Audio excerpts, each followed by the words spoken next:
Bueno, ¿qué ha ocurrido con el rebote que estábamos viendo si hoy estamos viendo los mercados nuevamente en rojo y caer de manera importante en algunos casos? Ahora vamos a hablar de eso porque hay muchísimas implicaciones y muchísimos puntos importantes que deberíamos comentar, pero SP500 4% abajo, Russell 2004 con 7, Nasdaq 4,5. ¿Qué hay detrás de todo esto?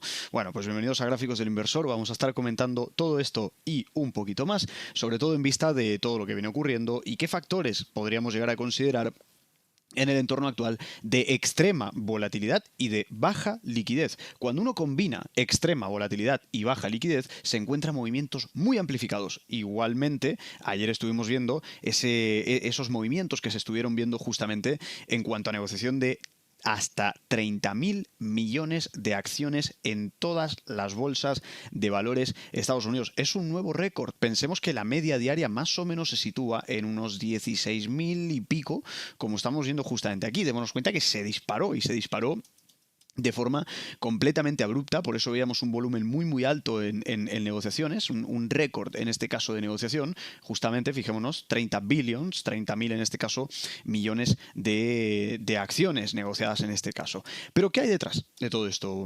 Quizá lo que estamos viendo ahora es el rebote del gato muerto. ¿Por qué el nivel de 4.800 es tan importante en el SP500 y qué deberíamos esperar a partir de ahora? Bueno, primero y principal, y antes de comentar algunos gráficos interesantes de la jornada, estábamos comentando en el día de ayer con Víctor Hugo, Negocios Televisión América, y luego también con Alma Navarro por la tarde, no necesariamente un esquema exacto de lo que va a ocurrir ni nada por el estilo, pero sí un posible escenario técnico que deberíamos considerar.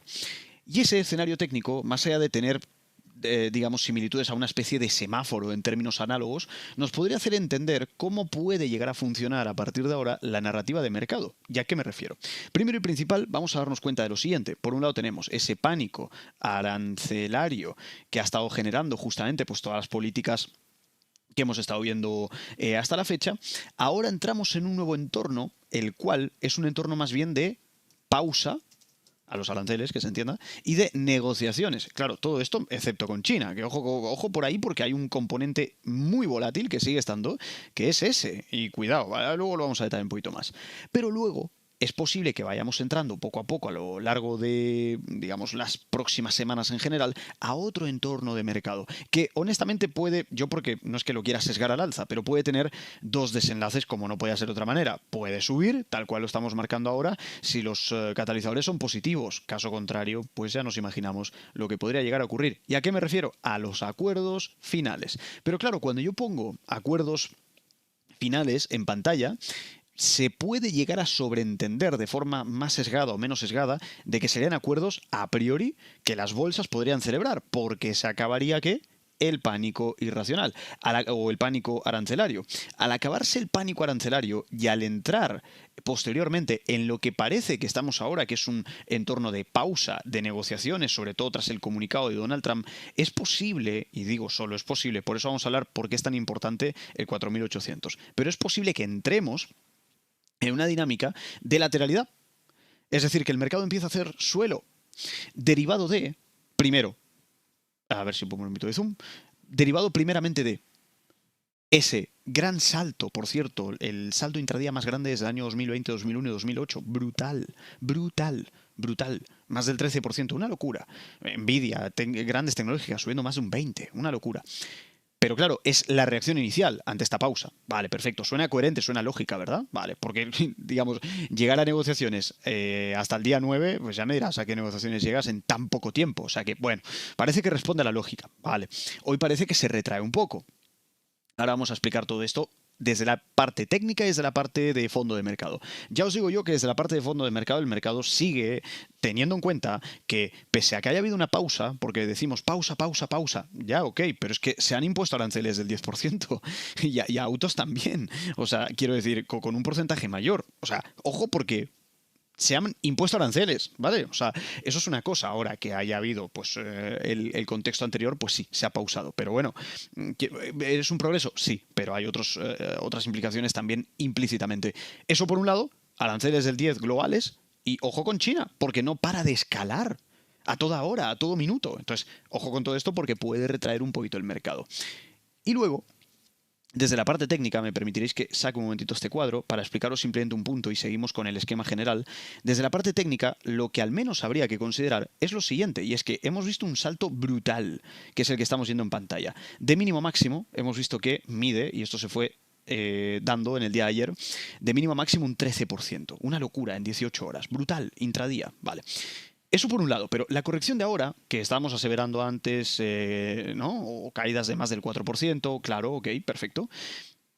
Ok, pero proporcionalmente, y al menos de momento, si aplicamos Fibonacci sobre esta subida, nos vamos a estar dando cuenta de que al menos, de momento estaba en el 25% hace cuestión de un ratito, ahora cae un poco más, pero podríamos llegar a decir que de momento la corrección proporcional es del 40%, no de 40% de pura caída, sino 40% de retroceso en base al impulso previo. ¿Me explico? Es decir, impulso previo es el que estaríamos viendo aquí y lo que estamos viendo ahora es básicamente una fase de retroceso que proporcionalmente ocupa alrededor del 40% frente al 100% del impulso previo si lo midiésemos de esta forma. ¿Me explico? Por eso lo medimos con Fibonacci de esta manera. Digo 40 aproximado, ¿eh? Esto puede ser poquito más, poquito menos, pero si aquí está el 25 y aquí está el 50, pues por aquí estará más o menos el 30 y pico, 40. Vale. Entonces, habiendo dicho esto, primero, en términos proporcionales, no se ha roto la estructura, simplemente estamos corrigiendo. Y luego, como bien estábamos comentando antes, justamente, en este escenario, esto a priori, vuelvo y repito, podría incluso caer más, ahora vamos a hablar de las implicaciones, podría ser un poco el escenario a tener en cuenta. Pánico arancelario, pausa en negociaciones, que subo, que bajo, ahora van bien, ahora van mal, ahora titular positivo, ahora titular negativo. Y que todo eso haga base y suelo en el mercado, esto puede prolongarse mucho, hay que decirlo, ¿de acuerdo? O sea, es una pausa de 90 días. Ojo, es una pausa de 90 días. Y a partir de ahí, si se dan finalmente acuerdos finales, estaremos viendo un nuevo posible, en el caso de que sean favorecedores, un nuevo posible repunte del mercado que incluso podría llegar a superar máximos históricos en el SP500. ¿Me explico? Sobre todo porque muchos indicadores duros de macro y no soft data, no indicadores flojos, como son expectativas y tal, no se han deteriorado. Hoy hemos tenido un dato IPC brillante, de los mejores datos IPC que se han conocido últimamente. Mañana tenemos Universidad de Michigan, típico soft data indicator, ¿no? O sea, indicador suave de inflación, que está claro que se ha estado revisando muy a la baja, pero eso son expectativas. Digo todo esto porque incluso otro soft data sería el indicador GDP Now de la Fed de Atlanta. Otro indicador suave de macro sería este, cuando proyectan, cuando estiman. Pero una cosa es proyectar y estimar y otra cosa es vivir en términos tangibles ese resultado. En términos tangibles, este resultado le atribuimos ese famoso concepto anglosajón de hard data, de datos duros. Véase crecimiento, inflación, empleo, por ejemplo. Pues tanto crecimiento como inflación como empleo no van mal en Estados Unidos. Por eso decimos, al menos de momento, por eso decimos que en función de cómo acabe todo esto con acuerdos finales, podríamos ver la pauta, el nuevo tramo desplegado al alza nuevamente. Así que nos quedamos un poco con esto, pero como os digo, esto puede ampliar un poco más. Esto puede ampliar un poco más y que la base se haga más abajo, no lo sabemos. Lo que sí sabemos es que en la historia el mercado siempre ha acabado subiendo, pero no le metamos tanta presión a corto plazo, dejemos que se exprese. Bien, eso por un lado. Lo segundo, decíamos, ¿por qué es tan importante el nivel de 4.800 en el SP? ¿Por qué es tan importante? Pues porque básicamente lo que hay que tener en cuenta es que toda esa caída que hemos estado viendo, toda esa caída es lo que ha estado descontando en base a la imposición de aranceles globales y el camino a una recesión. Entonces, digo yo, con una caída de alrededor del 21-22%, que es lo que ha ocurrido, el mercado, ¿no creéis que ha descontado? Disculpad. ¿El mercado no creéis que ha descontado en gran medida todo esto? ¿No? Porque es una caída bastante importante. Sí, Franco, pero podría caer más. Ok, podría caer más. Por eso el 4.800 es tan importante. Porque parece que el mercado de momento, a partir de este nivel 4.800, es donde se ha girado y es donde han entrado narrativas de pausa arancelaria, lo que estábamos diciendo antes. Entonces, en el hipotético caso de que viésemos una perforación del 4.800, significaría que el mercado lo que estaría empezando a hacer es a descontar algo incluso peor a lo que ya había descontado en la caída previa. Creo que puede venir del lado de China, en mi opinión personal, porque no para de escalar, y la cosa honestamente está un poco indecisa en ese aspecto y no paran digamos, de contraatacarse mutuamente con cada vez aranceles más altos. Es una locura, es una locura. Y creo que eso quizás sí pueda llevar a que el nivel de 4.800 quede perforado a la baja. Veremos, porque creo que ese es el real catalizador si se pierde ese nivel a partir de los rebotes actuales. Eso por un lado, y vuelvo a recordar la importancia de la media móvil de 200 en gráfico semanal. Lo estuvimos diciendo en numerosas intervenciones últimamente en Negocios Televisión. La única vez que la perforó de forma muy tangible y muy notoria fue en el año 2008, que ahí vimos una caída brutal del mercado. Desde entonces han sido superaciones muy, muy suaves, muy flojitas y que apenas se lograron sostener en el tiempo porque vimos una rápida reversión, incluyendo COVID, incluyendo mercado bajista del año 2022. Así que con una macro que no está excesivamente debilitada y con una pausa arancelaria que puede derivar en negociaciones, salvo, excepto el caso de China, que está todavía pendiente, media móvil de 200, concretamente ese nivel de 4.800. Es que justamente coincide también con 4.800. Es que es una locura. Así que vamos a tener en cuenta todo esto, ¿de acuerdo? Porque realmente son niveles clave que los mercados no deben perder y si los perdiesen en este caso, podríamos estar ante una situación un poquito más complicada. Lo que es curioso es un poco el índice de aceptación que ha tenido Trump desde lo que vendría a ser, en este caso, de lo que vendría a ser Liberation Day, que ha habido un desplome bastante importante a partir de entonces, ¿no? O sea, hemos estado viendo anuncios por todos lados, distintas fluctuaciones, pero sí que vemos una tendencia relativamente a la baja. Esto tampoco significa nada, o sea, al final son, digamos, indicadores de sentimiento, no tienen por qué significar otra cosa. Y este era el gran catalizador, ya lo estuvimos viendo, como decíamos anteriormente, ¿no? Pausa, en este caso a 75 países, 90 días de pausa, pero cuidado con la parte de China, que se hacían efectivos inmediatamente los aranceles del 125 ayer por la noche, conocíamos todo esto, ¿no? Pero claro, fijaos en esto, que incluso el porcentaje del 10 de arancel se hace efectivo, ¿vale? O sea, cuidado con el optimismo excesivo porque hay un arancel del 10% que ya se ha hecho efectivo para a nivel global. O sea que mucho cuidado en este caso con todo esto. Démonos cuenta de la enorme diferencia, por otro lado, yendo un poquito brevemente a gráficos, del mandato anterior de Trump, línea negra, y el mandato actual de Trump, línea azul. ¿Por qué el SP tiene este comportamiento tan divergente? Porque realmente tuvo una época un poco débil en este aspecto, pero es que la de ahora ha sido muchísimo más. Y es que el caso es que aquí, mayormente, salvo algún país extra, porque también hemos visto temas de Canadá, México en su día, pero el grueso se concentraba en China, en su guerra arancelaria. Pero es que esto es global. Y disculpadme por la letra, me explico, pero esto es global. Entonces, el global, fijaos cómo ha golpeado al mercado en general, ¿no? Antes se concentraba mucho más en China y ahora se concentró en global, con China como haciendo hincapié más todavía, ¿no? O sea que, bueno, hay que tener esto pues en ese caso muy, muy, muy en cuenta.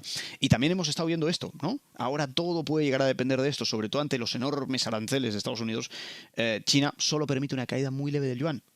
Pero démonos cuenta que ahora mismo vemos como digamos, una descorrelación en el mandato previo que estamos viendo en cuanto al yuan chino en este caso. Si esto llega a cambiar, si China permite que el yuan caiga mucho para compensar exportaciones, etcétera, etcétera, mucho cuidado con los mercados emergentes, cuidado con el SP también y cuidado con las operaciones de bonos del tesoro también, muy importante, ¿no? Curioso esto y creo que llega a definir bastante bien lo que vendría a ser el cambio de narrativa incluso de cara a grandes bancos, para que nos demos cuenta. Démonos cuenta que durante el día de ayer a las 12:57 horario de Estados Unidos, en este caso Goldman hacía, digamos, menciones de que se estaban moviendo a un escenario base de recesión. Pero démonos cuenta que 73 minutos después, cuando Donald Trump comunicaba justamente ese aviso a través de su red Truth Social, en este caso, démonos cuenta cómo 73 minutos después cambiaron el titular y decían que el presidente Trump anuncia una pausa de 90 días, revirtiendo nuestro previo, en este caso, escenario recesivo o pasando a un non-recession baseline, ¿no? Al cabo de poquito tiempo, ¿no? O sea, y esto para lo que sirve o lo que no deja de servir es entender que incluso las narrativas le afectan a los grandes bancos. Hablábamos el otro día con Víctor Hugo en Negocios Televisión América y decíamos, estamos a un titular de que la cosa cambie. Pues para que nos demos cuenta cómo afecta incluso también de cara a los bancos, en este caso de inversión. Démonos cuenta de esto porque al parecer, según Ascendant Finance, podríamos estar viendo un Tactical Buy Trigger activado en el SP. Ellos se refieren a esto, el gráfico de abajo es el SP y el gráfico de arriba es lo que se le llamaría el Fractal Dimension Index a 65 días. Lo que vemos es que este gráfico es como una especie de medida un poco compleja de precios que, simplificando mucho, lo que busca son momentos donde el mercado está con, entre comillas, poco direccional o baja complejidad y estaría listo en este caso para moverse con fuerza, sobre todo cuando cae por debajo de cierto umbral, en este caso 1,3 aproximadamente. Técnicamente y de forma histórica ha sido una zona relativamente buena de entrada, ¿no? Y justamente estamos ahí, que se encendió precisamente ese cartelito de Buy Trigger. Entonces, ¿por qué os digo esto? Porque como todos los indicadores utilizados por un montón de gestores, pues fallan y aciertan, pero os invito a que pensemos en lo siguiente, fijaos. Aquí se dio una señal. ¿Se cumplió o no? Bueno, tuvo algo de subida. Le podemos dar un OK. No una gran subida, pero le damos el OK. ¿Aquí se cumplió? Honestamente no. Tuvo una caída. Le damos un fallo. ¿Aquí qué ocurrió? Se cumplió y se cumplió a la perfección. Subida espectacular. Le damos el OK.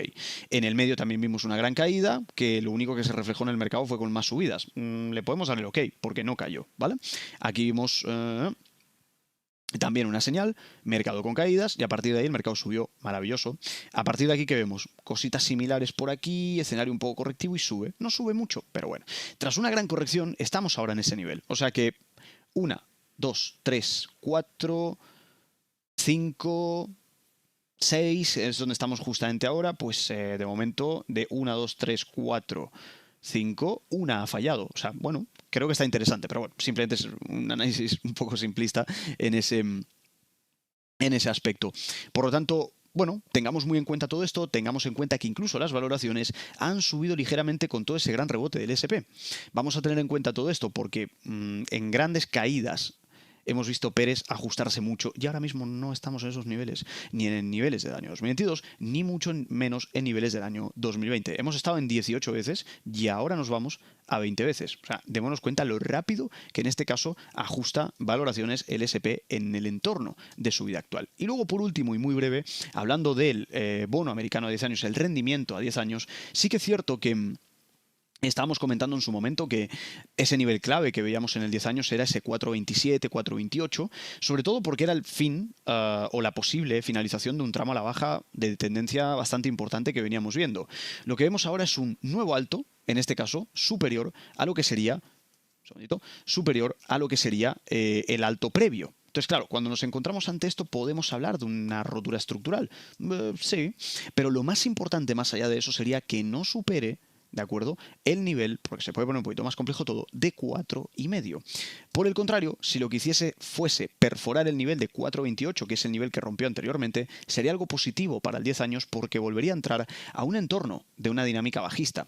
No solamente eso, sino que si además prestamos atención al día 3 de abril, cuando veíamos ese Liberation Day, nos vamos a dar cuenta que ese nivel clave de 4,2 sería muy importante que cotice por debajo, porque es lo que justamente el mercado empezó a cotizar a través o a raíz del Liberation Day en ese aspecto. No obstante, si miramos muy a corto plazo nos vamos a dar cuenta de esto. El 10 años sube, baja, rompe, pero cuando miramos mucho más atrás en el tiempo, señores, desde años 23, el 10 años está estancado.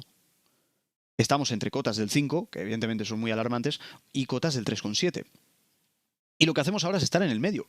Pero venimos de una pauta que era bajista. Punto. O sea, es un poco quitar hierro al asunto, independientemente que se entienda de las implicaciones que esto pueda llegar a tener. Muchos aludían a que era, o alegaban que era un sell-off de China.